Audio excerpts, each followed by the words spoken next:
Sénégalaises, Sénégalais, chers compatriotes, je m'appelle Boubacar Camara. Je suis inspecteur général d'État en retraite anticipée sur ma demande. Ancien soldat de deuxième classe, docteur en droit, avocat au barreau de Paris, expert maritime, j'ai occupé dans le secteur public les fonctions de directeur général des douanes et de secrétaire général du ministère de la coopération internationale, des transports aériens, des infrastructures et de l'énergie. Dans le secteur privé, j'ai rempli les devoirs de président de conseil d'administration, d'administrateur, de président d'institut supérieur de formation, de chef d'entreprise et de consultant international. Ayant grandi dans la banlieue dakaroise, j'ai participé activement à la vie associative, notamment à travers mon implication dans les mouvements de jeunes. Aujourd'hui, j'ai décidé de m'engager en politique car la situation du Sénégal l'exige. De plus, mon parcours et beaucoup de mes compatriotes m'y encouragent. Plus décisivement, c'est mon devoir car le peuple sénégalais m'a tout donné. C'est ce pays qui fait battre mon cœur. J'ai envers lui plus qu'une dette de reconnaissance, un devoir de remboursement pour les bienfaits que j'ai pu tirer de l'école publique, du service militaire, de la fonction publique et du secteur privé. Sénégalaises, Sénégalais, chers compatriotes, il est aisé de constater le retard économique persistant de notre pays et les inégalités sociales profondes qui le déchirent. Malgré les milliers de milliards collectés au nom du peuple au cours des 58 années qui nous séparent de l'indépendance, le pays qui nous est livré n'est pas à la hauteur des attentes légitimes du peuple sénégalais. Il est vrai que les régimes politiques qui se sont succédés ont contribué positivement au développement du Sénégal et à son rayonnement international. Malheureusement, le plus souvent, l'accent a été mis sur l'accessoire et le court terme, au détriment de l'essentiel et de l'anticipation sur l'avenir. Le gâchis et le gaspillage sont flagrants. On nous a fait croire que Dakar serait comme Paris à l'an 2000, alors que la capitale continue de s'éloigner chaque jour davantage d'une ville propre, disciplinée, dotée de poumons verts et respectueuse de l'environnement. Quant aux autres régions, elles sont tout simplement oubliées. On nous fait croire également que les biens publics sont protégés contre les détournements par une multitude d'organismes de contrôle et que la bonne gouvernance constitue une préoccupation prioritaire, alors que nos maigres ressources sont pillées par ceux qui sont censés les sauvegarder ou avec leur complicité. On nous fait croire aussi que les représentants du peuple sont désignés et élus démocratiquement et contrôlent sérieusement l'action du gouvernement, alors que le pouvoir exécutif et ses députés nous livrent une dictée préparée à la place de véritables questions orales. Quelle tricherie! Après cela, on fait semblant de s'émouvoir des fuites au baccalauréat, alors que le pays s'empêtre dans des trafics et fraudes de toutes sortes. On nous fait croire encore que l'indépendance de la justice et la promotion des libertés publiques sont une réalité, alors que le pouvoir exécutif installe la zizanie du Kumba Amdei à Kumba Amundei, impose le règne d'une justice à double vitesse et de l'arbitraire, laissant meurtries toutes les composantes de la famille judiciaire, les investisseurs et les démocrates. On nous chante la longue tradition d'élections libres, démocratiques et transparentes, alors que les pouvoirs publics organisent encore froidement de décevantes mascarades électorales. On nous martèle enfin que les plans de développement successifs ont produit leurs effets et que le Sénégal se trouve à la porte de l'émergence. Pourtant, cette émergence-là n'est qu'une corne d'abondance fictive et les difficiles conditions de vie des populations des villes et des campagnes persistent. Les travailleurs, les chômeurs, les braves femmes et les jeunes ne ressentent pas le yokuté et le natangé qu'on leur fait miroiter. Le rêve des agriculteurs et éleveurs de connaître une vie meilleure se heurte au dur réveil, avec, dans leurs mains, des outils rudimentaires de travail, dans l'obscurité et sans eau potable, tandis que les pêcheurs n'aperçoivent même plus de poissons. Que de contraintes à libérer. Des secteurs jadis porteurs d'espoir comme l'industrie, le tourisme, la culture, le sport et l'artisanat se noient tristement. La souffrance et la pauvreté touchent aujourd'hui des couches sociales jusque-là épargnées. et les réduisent à tendre la main d'une façon ou d'une autre pour échapper à la misère et préserver une apparente sutura.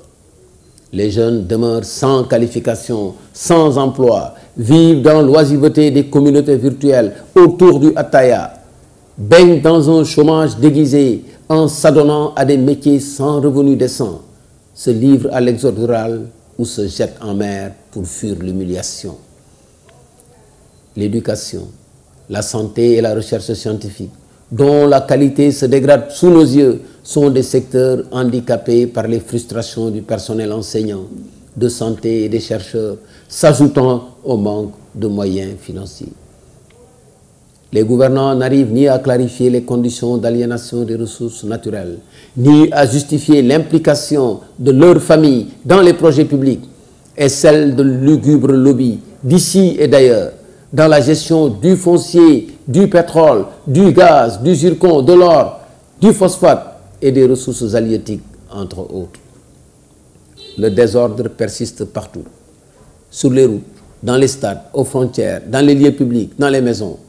La perte d'autorité de l'État est devenue flagrante et le manque de civisme presque encouragé. Les vertus du travail et du dorroir laissent la place à l'apologie du ligenti. Il s'installe alors le dor-marteau. Les fissures béantes du service public ont non seulement laissé en rade des usagers sans recours, mais encore ont démoralisé plusieurs agents publics compétents et consciencieux, tandis que d'autres fonctionnaires se sentent contraints de trouver refuge comme des daoulahou dans les partis politiques au pouvoir pour accéder à des postes de responsabilité dans l'administration ou les conserver. L'enrichissement illicite à partir de positions dans l'État ou de postes politiques a fini par donner naissance à une race de wétaignes, des tiques profiteuses protégées par les pouvoirs politiques. La violence, verbale comme physique, est devenue monnaie courante, installant une insécurité galopante de jour comme de nuit. Les entrepreneurs et hommes d'affaires, commerçants et marchands ambulants, transporteurs dont les conducteurs de moto Jakarta, artisans, mécaniciens, maçons, menuisiers, bois et métalliques, tailleurs, laveurs, domestiques, serveurs, artistes, élèves et étudiants, ainsi que les personnes à mobilité réduite, sont négligés ou font l'objet d'un harcèlement indigne d'un État sérieux. Les marchés publics les plus importants sont réservés aux affairistes sponsorisés. Les valeurs s'évanouissent, les contre-modèles crèvent l'écran et les wahwahed sont banalisés.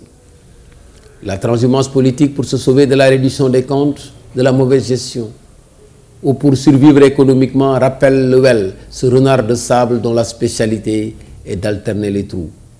Sénégalaises, Sénégalais, chers compatriotes, pendant qu'on nous chante que Sénégal ben bop la ken mënu ko xar ñaar, la fracture sociale s'amplifie. Deux Sénégal se côtoient, celui qui souffre et celui qui se réjouit, celui qui n'arrive pas à assurer la dépense quotidienne et celui qui exhibe son arrogance, celui qui travaille et celui qui triche. Derrière le discours trompeur, servi méthodiquement par les élites politiques parasitaires et les forces obscurantistes, on doit se convaincre que le Sénégal d'hier est détruit progressivement par les mythes d'aujourd'hui et celui de demain peine à sortir des entrailles de la déconstruction insuffisante de nos tares. Voilà la triste réalité. Sénégalaises, Sénégalais, chers compatriotes, avons-nous le droit de sous-estimer l'ampleur des dégâts et de laisser sombrer notre pays dans la décadence? L'Iram Tignac Biledjem. N'avons-nous pas le devoir de refuser que pendant ce temps, des citoyens valeureux se terrent chez eux et laissent le terrain libre aux tonneaux vides? Que pendant ce temps, les dignes précurseurs et les braves compatriotes qui s'engagent courageusement pour la reconstruction de notre pays, ainsi que les hommes politiques vertueux d'hier et d'aujourd'hui soient broyés par un système impitoyable, faute d'atteindre une taille critique? Que pendant ce temps, les patriotes sincères et désintéressés aient du mal à consolider leur unité et à disposer des moyens d'action efficaces pour une rupture radicale et une mise à jour bénéfique du logiciel Sénégal? que pendant ce temps, plusieurs compatriotes soient encore victimes des illusions entretenues par les discours mielleux de politique politicienne? Avons-nous le droit d'être des spectateurs devant le règne des médiocres arrogants et des affairistes cupides? N'avons-nous pas le devoir de nous donner les moyens de transformer durablement et fièrement notre cher Sénégal dans une Afrique digne? Nous avons choisi le combat politique pour contribuer à la reconstruction et au développement du Sénégal, dans l'intérêt exclusif du peuple. Nous dénoncerons sans faire de quartier toutes les politiques publiques désastreuses. Portons plainte, le peuple jugera. Nous proposerons un nouveau projet alternatif de société adossé à un programme économique, politique et social. Nous tendrons la main à tous nos compatriotes d'ici et de la diaspora pour constituer une équipe de femmes et d'hommes à la conduite exemplaire, courageux, honnêtes, compétents et d'une intégrité morale à toute épreuve. Nous associerons à notre démarche toutes les composantes de la société pouvant contribuer au développement de notre pays. Nous insisterons particulièrement sur la jeunesse urbaine, rurale et de l'immigration qui doit s'impliquer à fond pour réaliser son rêve de réussite dans un pays reconstruit, car personne ne le fera à sa place. Notre conviction est que l'espoir est permis, la rectification et le rattrapage encore possible, car le Sénégal dispose d'atouts considérables pour se développer très rapidement.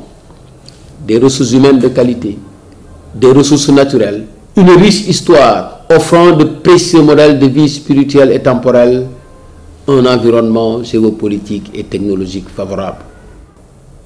Sénégalaises, Sénégalais, chers compatriotes, l'heure est grave et le choix simple. Se soumettre ou s'engager. Je m'engage pour le Sénégal. Djengu ngir jëriñ Sénégal.